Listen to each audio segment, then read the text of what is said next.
Hello everybody and welcome to a first look at the new Terry tool for Total War Warhammer. This is basically a map editing tool that allows you to create your own kind of land battles and add them into custom and multiplayer, and even play them with other people who haven't downloaded it. So it's pretty cool and it comes with a lot of functionality. So I thought I would just show it off and just some of the power behind it.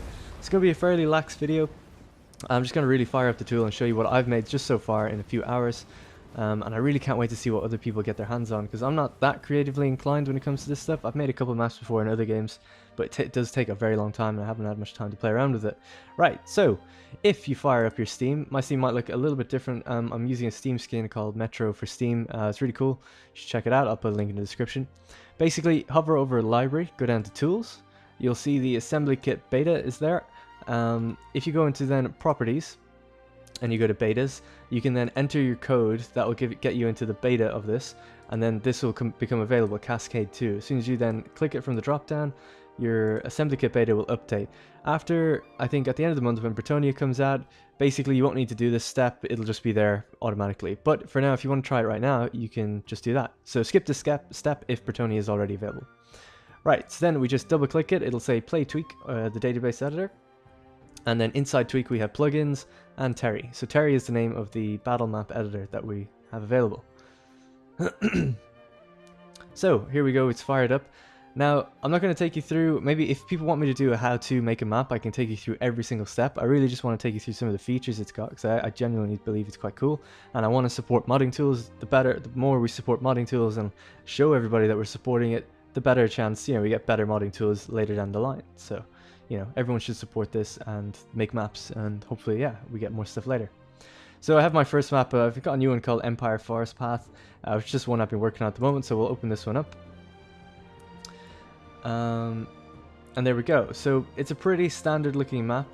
Basically, this is the light, kind of cool active world view, but this is the kind of editing view, I guess. So this is your basic tile, and we can go around here. The controls are a bit weird compared to standard Total War controls, but it does the job basically with everything you need to do. If we select this world view, we get to just have a look at kind of what it looks like in game. The environments may change based on what's going on. We can change the environment kind of here a little bit, the kind of what goes on in the distant background. That's kind of chosen by the vista, and then we can give it different names and max players and all that stuff. So that's pretty cool. So some of the first things I thought I would show is, so obviously the first obvious thing is terrain height paintings. This is also known as terraforming. We can change the height of the terrain, pretty standard stuff. It's very like Photoshop. If we use our kind of square brackets, we can actually increase and decrease the height. So what you have here is a different layering system. So we'll close that, we don't need to see that. So this is our height. Right now I've got base, this is the base layer, and then extras. Now I can create these, you just create a new layer, whatever. And then basically, yeah, we can start painting, so we can start like messing up the terrain completely. Let's see, well, let's pull this out just a little bit. So we can mess up the terrain completely. We're on the absolute value, so we're hitting the absolute value of 7. We could just go and add value, if we want to just add. If we want to really make it go crazy, I think down here in hardness, we can tweak that up. Well, maybe, or even height, sorry. And there we go. So it gets pretty crazy pretty fast. If we're like, oh, we don't want to do that, we could just simply undo it, undo it again. And if we have this is kind of an interesting like little hill or whatever, we can just hide that layer. So this is actually a layer, just like in Photoshop or video layering systems and things like that. You just toggle it on and off. So it's like, oh, I can do a little test, mess around with a couple hills and things like that, see if it's working for me, maybe even play it out. And if I'm like, no, you know what, I want to keep what I had at the bottom, we'll stick that out. No, I made this base layer, even though it's just kind of like rolling hills or whatever. It's I made that. It wasn't just auto-generated, and I made this little dip here, and I added in water. And basically, when the map gets processed, it'll automatically then fill in, the terrain type. Troops that walk over it will know that it's water, and it'll slow them down. If we look at the map from the top-down view, basically, let's go into editor view. So, this is the kind of whole area I could have built the map out of. Once you see it in game, you'll realize how big this actually is. On the blue zone, this is your blue deployment zone, and your red deployment zone. I actually think is a fairly balanced map for multiplayer, if you were to think about it. So one person starts here, the other starts here, and they can take this kind of road. The road doesn't actually speed you up. I thought it does, but I guess not in this game. But it is a quick way through the forest on this side, or you can take this other way, which is just basically 2 hills separated by a shallow lake. So each side can get up to the other hill and start firing on each other, but if they want to cross it, it might be a bit slow in the center. I think that's kind of cool. So I was kind of going for like a very simple multiplayer style map. It's obviously very, very bare bones. Took me literally, I'd say maybe 2 hours to make this in total. And this is learning the tool as well as making it. Then I was trying to get a little bit creative and put down some props over here. So the next thing I'll show is just terrain painting very quickly. Similar to, adding and subtracting the height map. You can just go into texture, create a new layer. I think there's 8 layers that you can play around with. I have a forest layer, so here we can turn on and off the forest. At least the layer, and then after a while the trees will go away and things like that, or we can paint down our own trees individually if you like as well. Then I've got my roads layer, my road with actually an underlayer instead of overlay, mud, the bounds is what I was using to remember the playable area, that was just for me, and then another kind of base grass layer. So it's pretty cool, you can really mess around with it. I was able to then create this like little bit more detailed two little houses and a kind of little pathway. This is maybe where they used to work, and then if it's collapsed and they've abandoned the place, and there's, even if you really zoom all the way in, there's like even like flies and things like that going around. So you can really get down into the nitty gritty of what you want to place around, which is pretty nice. Let's move this over to the side. We don't really need to see that as much. The other things we've got are, if you want to play against the AI, you can pop down AI hints. This is basically to tell the AI, hey, this is a hill, you should probably look to go to this hill. So you can select defensive hill, deployment line, reinforcement lines, and defender lines. I'm not even 100% sure what they all do. No-go regions is basically this red line around here. I set that up there. That means like, nope, you're not allowed to walk through this. If I didn't put that down, they could just walk through that building. So yeah, I'm interested to see what people do. People might put down, well, let's even just for an example, put down another big ruin here. So if we go to buildings, these are all the buildings that are available. This is just, let's say, just inside Empire. Got all this stuff. Let's go for rural. And if we select that, so this is, you can see that's the rural buildings I used over there. If we just have a quick look, scroll through them, that's just a couple. And then we got these massive ones as well. And the cool thing is, like, you can obviously just put it down, just move it around wherever you want. Rotate it. You can even do all that before you even put it down, really. If you wanted to, you could just be like, hey, what's going on?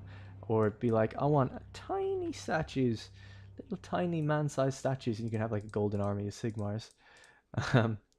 Something like that. So yeah, it's kind of, it's a really powerful editor, and I hope people go crazy with it. I want to see some really cool maps. Now the interesting thing is, this all works in multiplayer, right? So, and it's dead simple. You click this button, and you're like, hey, what's the name of your map, blah blah blah, how many players do you want to have on it max, and you select all that, and then it'll literally just open up the game launcher, which I'll show in just a quick second, and it'll launch in game. So I guess we'll get to that in a quick second as well. So let's put down a big rune, maybe here. There's a bit of an open gap here. Maybe we should put down a bit of a rune to get in the way. By the way, this is a scale guy. For scale, that's the size of one troop. So we're talking big map, okay? This is actually quite big. It's hard to really see how big it is until you do that. That's why I didn't even use the full bands, but you can use the full bands if you want. So let's see, what would we want to put down? Empire landscape, no. Props, infield walls, buildings, greenskin, houses. Wow, that's really small. So another thing is, you're just going to get lost in here looking at all the different things you can use. Like some of them are really small, different like carts and stuff for details. Some of them are a bit bigger. For runes, so we've got some runes here again. Let's see, look at this one. This is massive.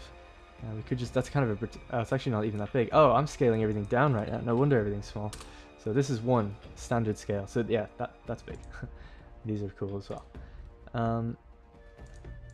Units, these are, yeah, reference groups of units, so that's pretty cool. You can just see like, oh, this is the size of an Iraq rock, see if you can get through certain areas. You could do something really clever where maybe you have a funnel and like even big units maybe can't get through, something like that. I don't know, might not work, but it's cool to play around with it. Right, so I'll just pick something just so we have something down. This should be something crazy, like let's put in tower. So the cool thing is just there's a function, search function. There's the runes tower that we use over there. There's another one. Maybe there's a better one in. There's a watchtower here in the greenskins. Oh, it's actually, is that a siege tower? No, it's just a watchtower. A vampiric tower that's just floating out in the distance. That's obviously one of those ones from siege battles. That's pretty cool. What we can do is just put that down. This would be actually nice, right? So we've got this. Let's sink it down into the ground to about here. Now it looks like it's actually, it was like some sort of, I don't know, something. Anyway, that's just built there. And then to make it kind of fit within the world a little bit, even though this doesn't really go with my theme, we could go into a new texture layer, add a layer, vampire. So we've added a new layer. Let's say we want to put down, there isn't that many actual types that you can mess with really, but we can go with mud 1 maybe. Increase our brush and just kind of like paint around it to make it look like it's been here for a while, and I don't know, it's kind of part of the world. And maybe mud 2 on top of it. The other thing is, yeah, maybe turn the hardness down or just play with these settings around until you get something you right. I'm no artist, obviously, don't have those skills. But generally speaking, it kind of looks like it's meant to be there a little bit more. I've kind of botched it on one side a bit. But yeah, to prevent you guys just watching me for ages doing this, it's probably just best that we carry on. I would honestly, I just get involved in this for so long. I just find this kind of thing so cool. I made a Company of Heroes 2 map before, and I think I made a video on that as well. And I'll definitely be making maps because I just have fun with it. It's just like a lot of fun to play mini artists for a day or two, whatever. So what we need to do for this, we need to add a no-go region. We don't want people walking through it. So let's just make a really tight one. So just pretty simple, you just go around and around and around. It's kind of like a polygon tool. And tighten it there, tighten it here, and lock. Okay, so that's a new no-go region. You can't walk through that, and that'll be in the battle map. And when we go to our lighting, that's kind of what it looks like. Just pretty standard, just thing in the middle of the map. And it might block some cover. You could see that this red bounds, this is, I think it's like collision box, maybe? It shouldn't really have a collision box, it's the thing that floats out so far away, but I guess that is probably it's a collision box, so hopefully arrows don't go through it. Right, what else? Oh, we could put some magic VFX around it. Let's say magic. Battle magic. So these are just regular VFX, but of course we can scale everything. An arrow trail, which you can see, which is pretty cool.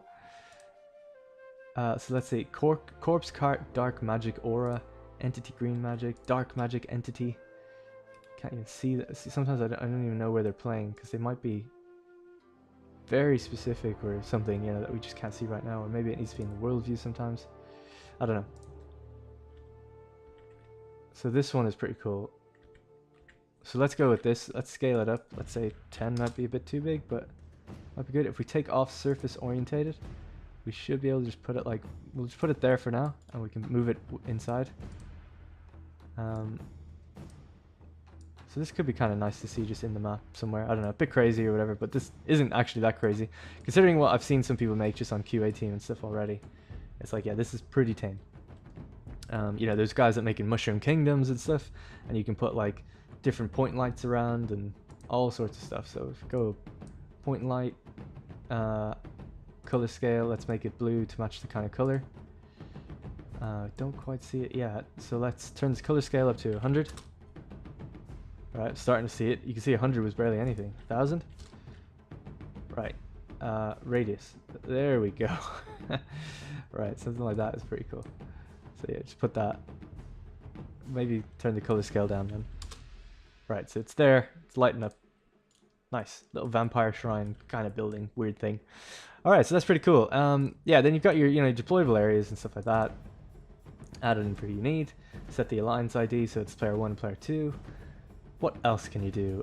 There's also, I won't go too much into it, but there is vegetation placing and painting, which is pretty cool. So what you can do is, here's your list of trees, all the different types of trees with different environments, and you just kind of paint around where you want. So what you can do, I've got nothing selected here. The way this works is, you'll say like, oh, I want oak A and B and D, and if I pull this out, here's the relative probability of splashing down these things with the different bounds and separations. So now I'm spreading it down on this list. I'm spreading lots of these little things and trees and stuff. I don't know if there's a way to rotate them. There should be. I probably just can't think of it right now. But then you can also just save different presets. So I've saved spruce trees. This is my configuration for my spruce trees. There's also some stones and things in there. And yeah, well, I think I need to change the separation stuff, but that's basically what I did over here. And then I kind of painted it a forest region so that the game knows. So basically, that's Terry in a nutshell. Let's take it. I'll take you all the way through to let's seeing it in game. You know, like I said, it took me a couple hours to make this little road and the idea for it and stuff. And I think even in here, I've got like little VFX particles of tree leaves falling and things. So you can go really into the weeds with it. And I'm sure someone much more talented than me spend time making these hills look like they're natural and not like some weird, you know, I don't know, rolling hills. So let's say we've made some changes. Let's just quickly save it. Terry does have an autosave feature. I've never had it really crash on me, but just in case, I guess it's good. There's also much more you can do, lock your camera bands, all sorts of stuff. There will be some guides on the wiki. Hopefully I'll be able to link it if I get time. Right, so let's go export. Boom. We're calling it forest path. We'll go OK. We can see down here it's exporting right now. Might take just a minute to fire it up. But yeah, that's basically it. So I would love to see, what's cool with multiplayer, like I was kind of saying, is that essentially I can go into a multiplayer game, host this battle, and other people can join it, and then my map will just transfer to them, and they won't even have to do anything. It just transfers to them, and then we can play on the map, and it takes like, I don't know, a few seconds, very quick. And then after they kind of quit the game, their map will just delete in the back end. They don't have to worry about it. I think it saves out to the app data folder, so it's just like, you know, temporary file basically that saves. Then if they want, they can go subscribe to it, and they have it there forever if they do. So yeah, it's pretty exciting, you know. I just think that's really cool for multiplayer. It's like, I'm just going to be hosting games with like cool maps, and hopefully like more and more balanced maps and things like that, more symmetrical style maps, or evenly placed maps, and hopefully the community then vote on them, and we get to see the best ones float to the top. So I'm really excited for that. So here we go. What's next? Enable your map, test your map, publish your map. So, and you can even say don't show this again, but I like to keep it here anyway, because you can just go open the game launcher. Let's close this down now. So here we go, game launcher's open. This is Empire Forest Path map. It overwrites it unless you rename it. And you could go rename the actual pack file in your data folder if you want, because right now it's a pretty crazy name. Right, so let's fire up the game. Cool. So yeah, this is also a kind of a live commentary. Hope you guys don't mind me not editing it. I wanted to get it out quickly. I think it's a cool concept, and hopefully people will stick with this video and just check it out. So here we go in custom battle. Obviously it could work in multiplayer battle. You can see the CA tag next to all these, and then there's a little spanner tag, which isn't just for me, it's for everybody. But it's a community created by Darn McDonagh. Look at that. I'm gonna have to change the Darn Total War. Don't want people knowing my true identity. And then just it's an assembly kit map. So if we stick on large armies, random something huge, because this map is actually really big. I got the scale a little bit wrong when I first played it. And let's load in. So there you go. You can clearly see, like, this is my map. It's got the trees and the hills. It all just kind of knows. There's actually a little problem with the hill here. It's a bit too steep, and it auto-generated kind of like a I can't walk past here thing for people. We can see my awful looking tower thing in the middle, which is great. Didn't really blend it that well into the ground, but there it is in the game. This is actually like a campaign cloud VFX I've scaled up, which I quite like. You could put that down, have really misty ground and things like that. Here's all my trees. You can tell that I'm not very good at this, because it does look really bare and stuff, which gives you extra, kind of makes you appreciate the maps that are in the game. You know, you kind of think like, oh, come on, like it's all flat and stuff, but they look way better than this. So yeah, I'm excited to see how people like explore the blending, and hopefully maybe if we can even get some more. I mean, I think we pretty much have everything we need. Oh shit, there's my little man prop thing. Gotta delete him. But yeah, I think we've got pretty much everything we need. I think you can do pretty much everything in terms of land battles. So it all works. Let's see, if we hover over this area, it says forest, you know, that's good. My guys are hidden over here, so this map would be kind of cool. By the way, look at the scale of it. Isn't it massive? See, it's a really big map. Spend ages on this kind of thing. I am very tempted to see. Oh, can we not manually fire? Oh shit. Okay, let's see if we can hit this building. I'm just curious. This is a building in battles that's supposed to sit miles off in the distance. It shouldn't have any logic, but let's see if it does. Alright, well, let's see if I can actually hit it first. Take up your positions! Do we go through? No, we don't. And it even destroyed. Holy shit. That's awesome. Didn't expect that. Because that's a floating building that sits out way in the distance. Why does it even destroy? Maybe just for the off chance that something does hit it. Ah, yeah, but you can see that the collision box is fairly big for it. A little bit too big. But, you know, that's pretty cool that it actually destroys. So things like that are cool. The AI does have hints to sit on that hill if it thinks it needs to take a defensive position. So that's good, but they're not doing it now. Because they probably feel confident. And let's see. Oh yeah, we can check my no-go regions. So let's see. Yeah, I can't like walk through this area. And if I was to go from here to say here, they find their route around, which is good. Maybe even squeeze in the middle.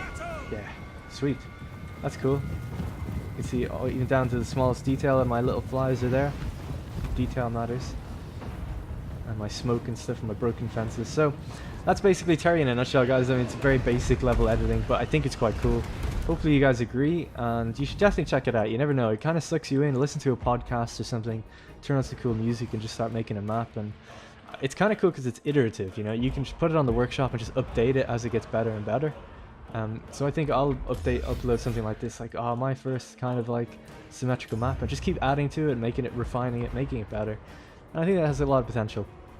Anyway, guys, thanks for watching. I hope you enjoyed the video. If you think you'd like to see a how-to video, I might do one where I go through the tools a bit more in depth and just tell you how to get to this stage within an hour. It might be an hour-long video or something, or I could break it up into segments on how to use the tool. I think someone should do it, and it'd be good to do in general, because there are written guides to help you, but you know, visual is always pretty good.